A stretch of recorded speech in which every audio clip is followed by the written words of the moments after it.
Hey LPS educators, it's Erica coming to you from the curriculum office with video number 4 in regards to TeachPoint and the educator plan.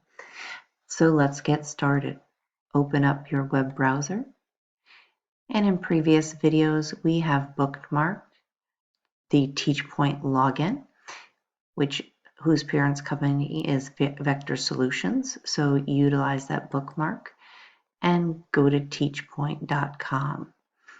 You can always search for TeachPoint login, and that will also bring you right to this login page and this landing site. Our district ID is Ludlow. Yes.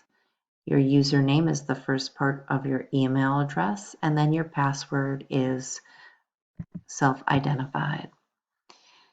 My screen looks a little different, but you want to make sure that you're on the home page.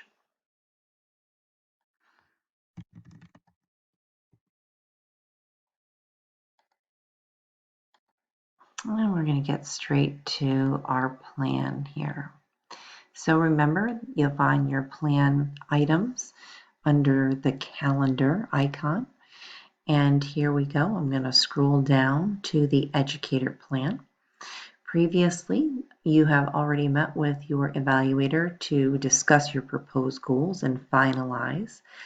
And that this is, remember, an event in time. And so right now we're going to focus on the educator plan. And you'll see that hyperlink right there to click the button Create.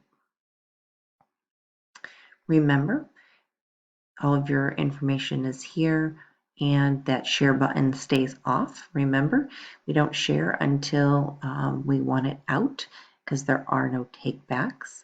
So keep that sharing off until you're ready. Identify which type of plan you're on, whether it's a self-directed growth plan, a developing educator plan, directed growth plan, or an improvement plan. And this version happens to be a developing educator plan for someone who is in years 1 through 3. Self-directed growth plan are for our teachers who are years 4 and beyond. Your plan duration when you're a developing educator is 1 year. And the start date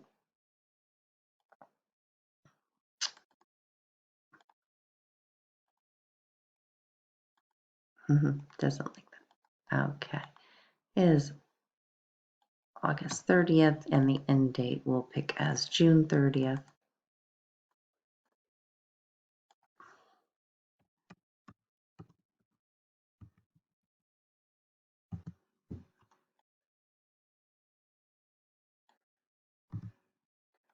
Looks like it's easier to just type that in. And the goal setting form with final goals attached is here below. Are these the final goals? Yes.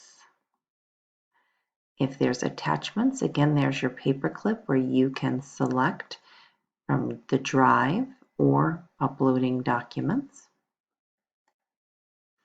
And in your previous work of establishing your student learning goal and professional practice goal, what you'll notice is your goals have transferred here.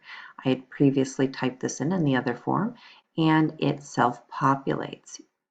It's beautiful that you don't have to retype.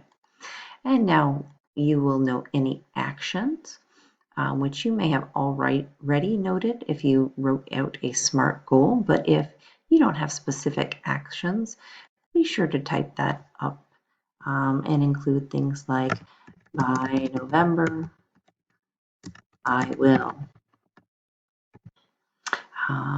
do some step, and continue to do that throughout the course of your plan. Under supports and resources, identify what you will need. Is it access to technology? Is it professional development or something else? Make sure you type that in there. And what is your timeline? Again, if you wrote out a SMART goal, you will likely already have this identified where you could simply cut and paste. But you're going to include your timeline of how you plan to pace out the achievement of that goal. And you're going to repeat the same course of action as you go into your professional practice goal. Again, your professional practice goal should be self-populating. Those teachers who are in year 2 of 2 may find that it is not populating because you're utilizing an old form from last year. But otherwise, most people's plans should be self-populated by your prior goals written in your proposed goals. And then again, identify your actions, any supports that you need in being able to attain that goal. Maybe for a professional practice goal, you might need access to data or assessment materials or something of that time.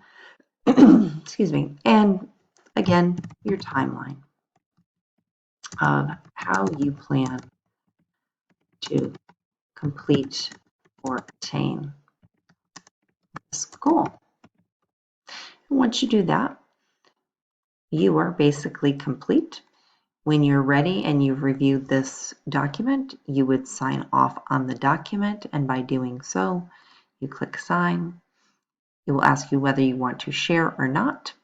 If I've reviewed it and I feel confident with it, I will save, and then what happens at that point is you will notice that the educator plan has been completed on November 8th and that there is a signature required.